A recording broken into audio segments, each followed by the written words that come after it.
brain receives an astounding amount of information from the gut, shaping everything from mood to immunity. Dr. Danny Angerbauer explains the gut-brain axis and uncovers how gut health profoundly impacts mental and physical well-being. A lot of people, it's intuitive that the brain is talking to the gut, but it's less intuitive that the gut is actually talking to the brain. And there's some papers that have estimated that the gut is sending about 10 times more signals to the brain than the other way around, which is pretty crazy when you think about that. So this is basically called the neuro gut and then even immune axis. And how does that all work? Well, you have the central nervous system that's communicating to the gut. How does the gut talk back? So there's a few different ways. One is kind of a neural link or connection. So you have the vagus nerve, which most people have heard of at this point. Longest nerve. It's a bidirectional highway, and whereby the gut can actually send signals directly back up to the brain. So that's one. The other is a vast majority of the brain's neurotransmitters are actually produced in the gut. Like, how crazy is that? So, just if you had to guess what percentage of serotonin, we think of serotonin, the happy chemical, the association with depression. If you had to guess, what percentage of that is produced in the gut, most people would maybe guess 10% or 20%. It's actually over 90% of the serotonin is produced in the gut. So the gut then produces these neurotransmitters that also affect the brain. There's some other ways as well, such as the production of hormones. I think everyone right now has heard of Ozempic, semaglutide, Wegovy, Mounjaro, all these drugs. These are glucagon-like peptide or peptides, glucagon-like peptide 1. They are basically a gut hormone that then goes to the brain and affects satiety and appetite. And those medications are basically just giving an injection of this gut hormone. There's other gut hormones like ghrelin and CCK and other ones. And so we know with how well those drugs work that these hormones have a pretty potent effect on the brain.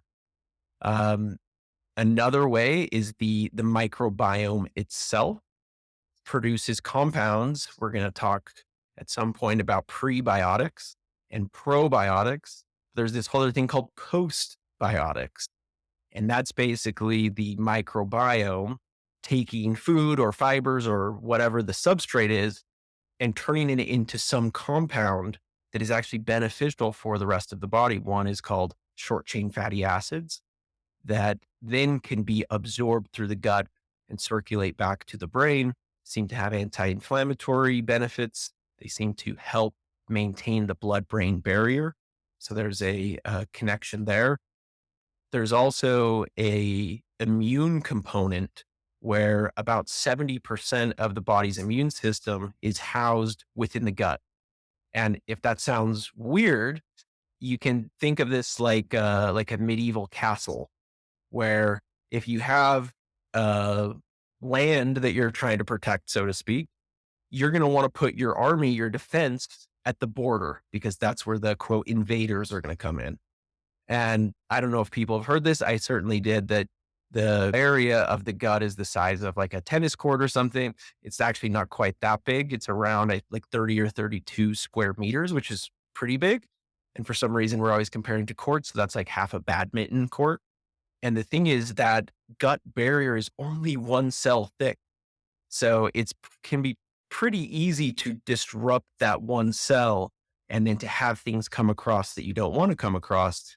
And even then, going back to our castle wall analogy, if you just build a wall to keep things out, that's pretty straightforward.